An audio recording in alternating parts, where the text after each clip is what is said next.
Okay, this is third episode of Good and Evil and Spirituality, part three. And we'll end it right there after this video. Let me review what I've tried to say or been saying, which is that essentially good is that part of us that is most authentically who we are, our spirit, our soul, whatever you want to call it. You don't have to get really exact. You can just get a sense of that, your authenticity, who you really are, that's not subject to your programming, the various myths that are in the world. That's There's nothing wrong with the world. There's nothing wrong with myths. There's nothing wrong with slots.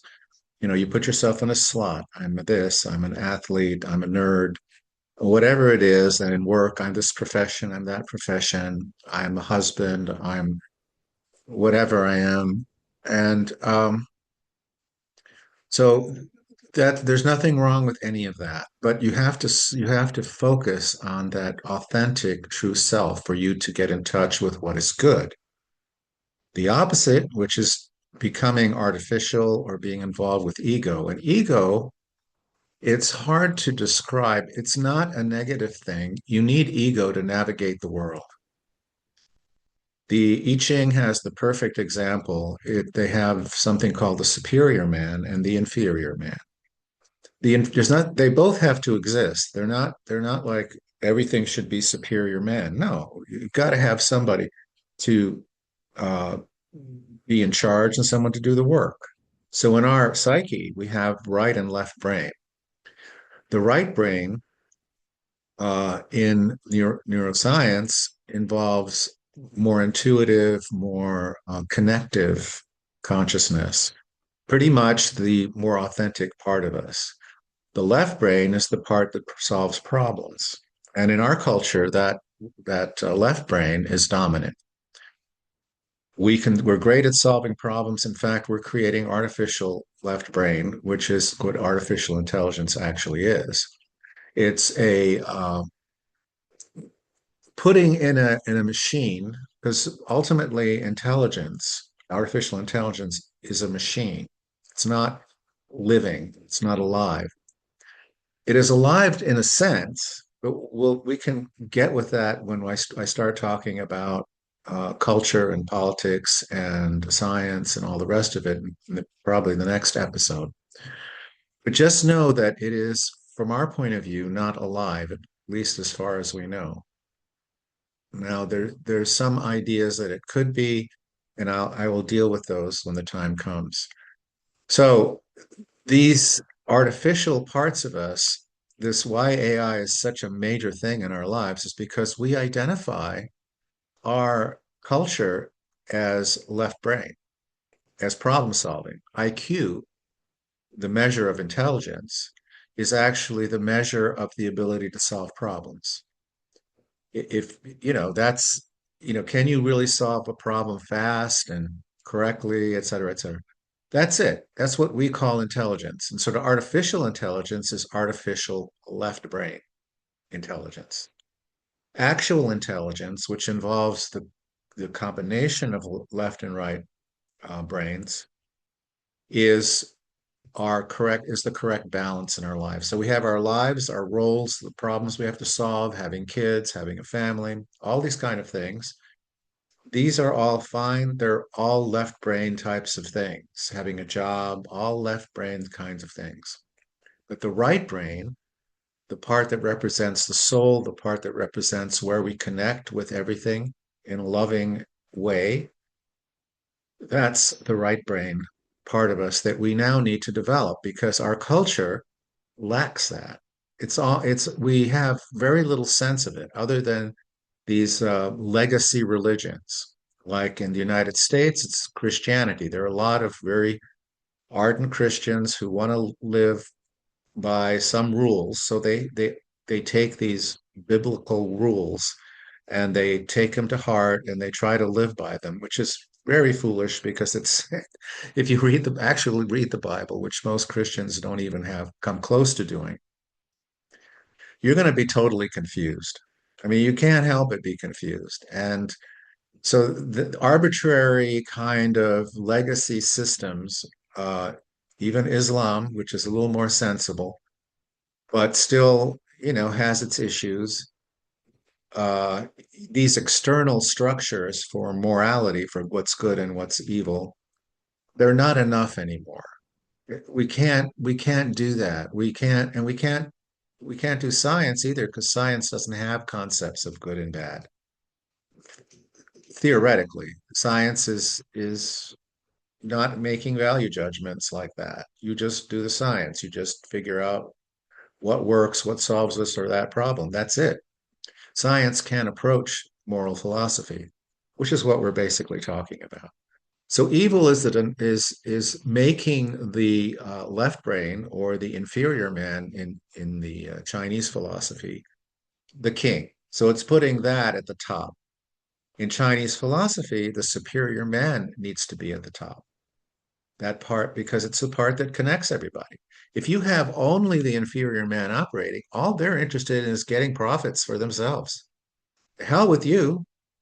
Now, intuitively, there is such a thing as natural law. It's actually an actual moral philosophical theory that I think was developed a couple centuries ago, and it's very important in Catholic thought. So, natural law says that there are natural systems of morality that, in terms of Catholicism, would say, well, that the church determines. They're obviously they feel that they are grounded in natural law.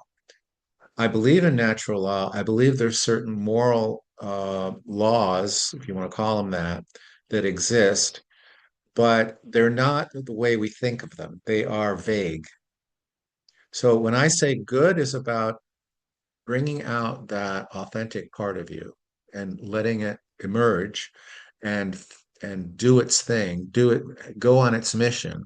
And when it's figured out, understood, I'll put it that way, what its missions is, then the inferior man, the left brain part of us can solve the problem. We got this problem, that problem, check it off this, check off that. That's what that part is, but it can't be in charge. If it's in charge, it's just crazy.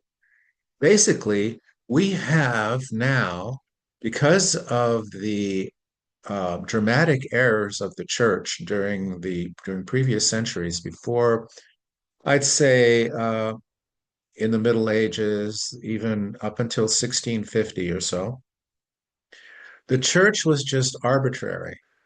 In fact, it was teaching really the opposite of what Jesus taught because they were after power. That's what the church was about. It was about power. Always was. Once that church was incorporated into the Roman Empire by Constantine, it was it was that. It was the law.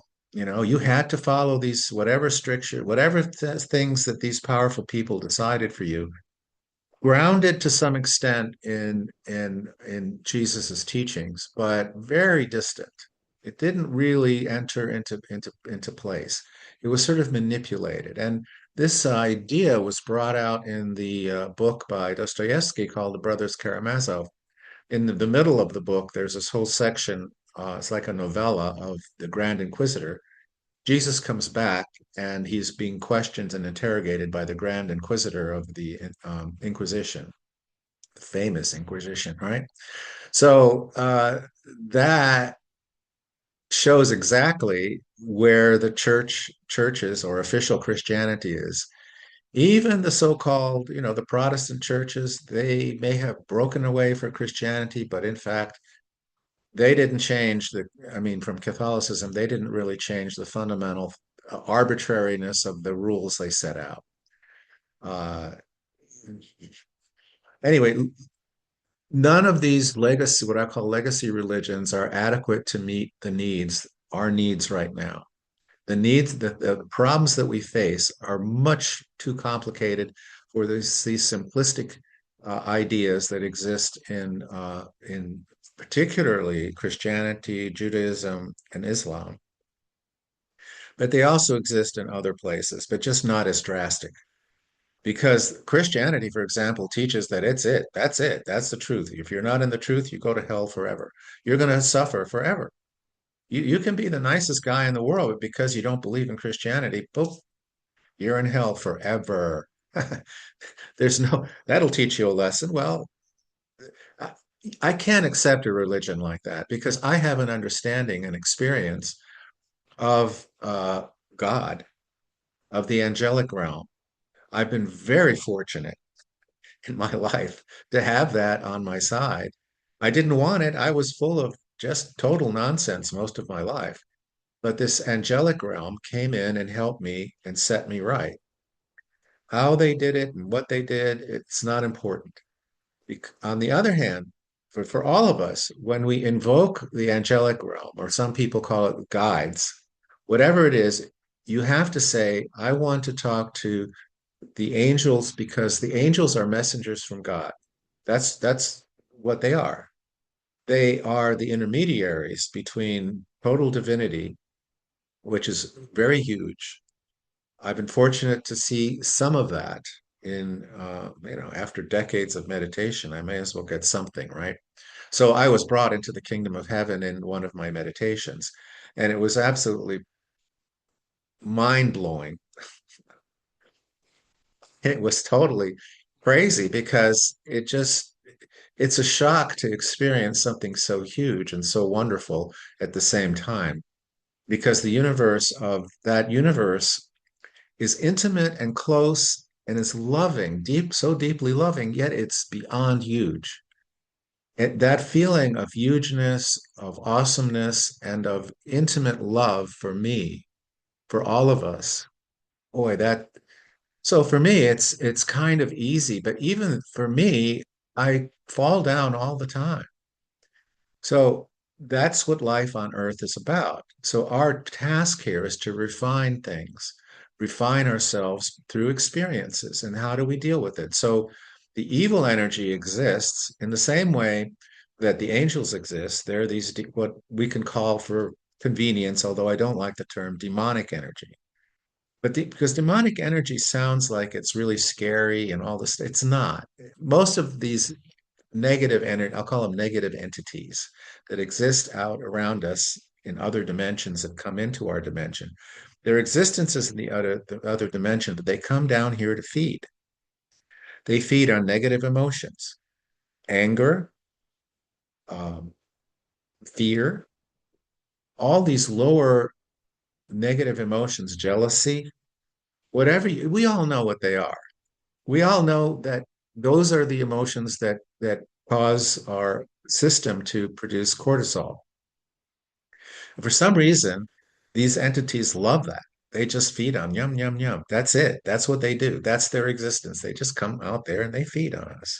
And then they sort of stimulate us. They say, oh, good, you're feeling angry. You should be angry. Look at what's going on. Look at the world out there. It's terrible. Oh my God. Look, war is everywhere. Greed. The Epstein class that people who sacrifice babies and eat them and all this stuff. Oh, it's hard to believe, but it's true.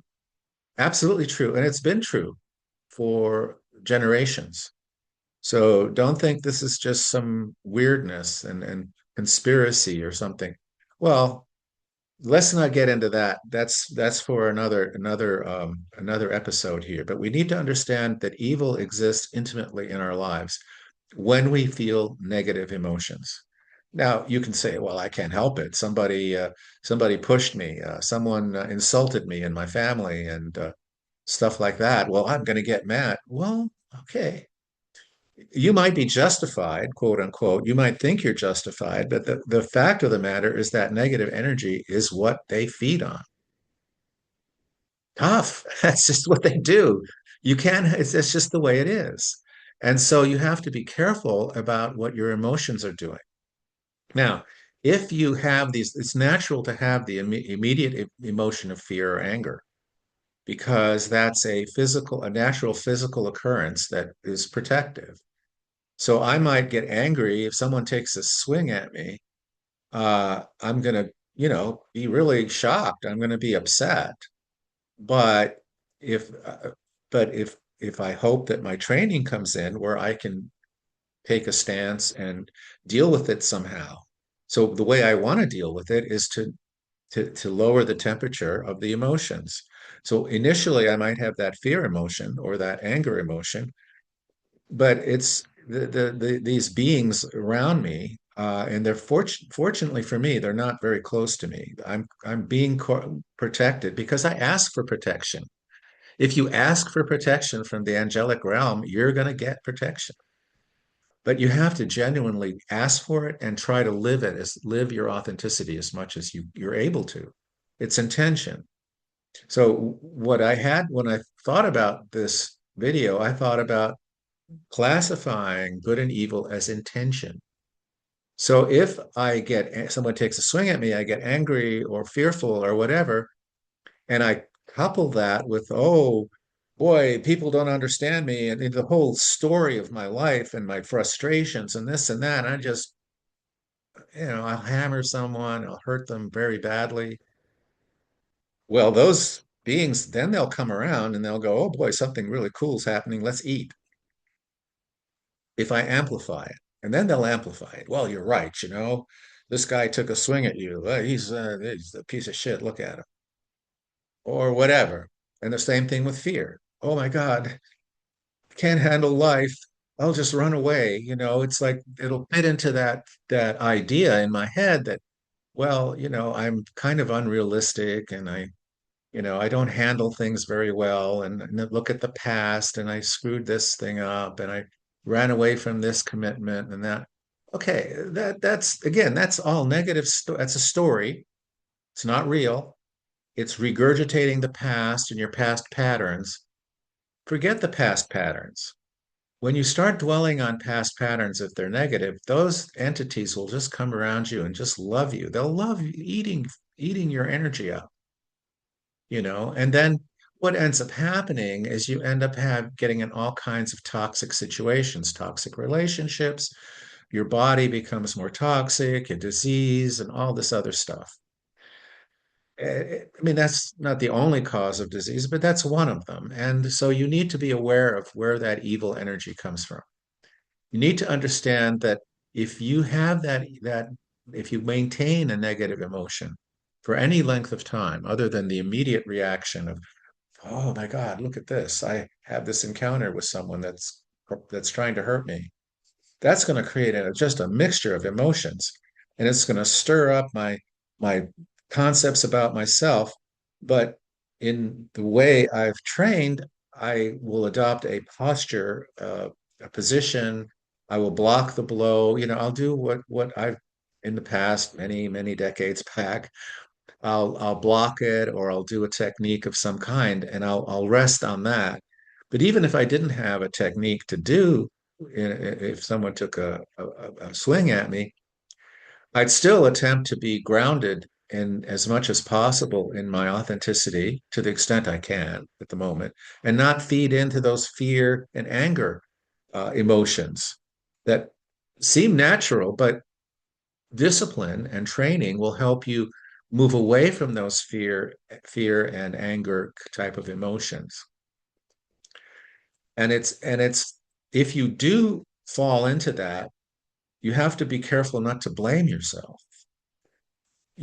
If a encounter like that, let's call it a physical assault, comes to you and you have these negative emotions, you don't blame yourself for having them. Even if you maintain, even if they build up into your story, the story about, well, people don't understand you and you've got to show them and da da da da da, or that, you run away from commitments, you run away from a fight, you do this and look at what you did, you could have stood out there, da da da da da. So there's all these stories that will come out sometimes in subtly, usually unconsciously, that will cause you to like your instincts and uh, your ability to react will be inhibited very strongly because of these stories. So the important thing is to train, and you train by encountering things that you don't like, situations you don't like, and watch what you do. Do you withdraw? Do you become aggressive? Do you become angry? Do you become afraid? Do you become despairing? Nothing ever goes right in my life.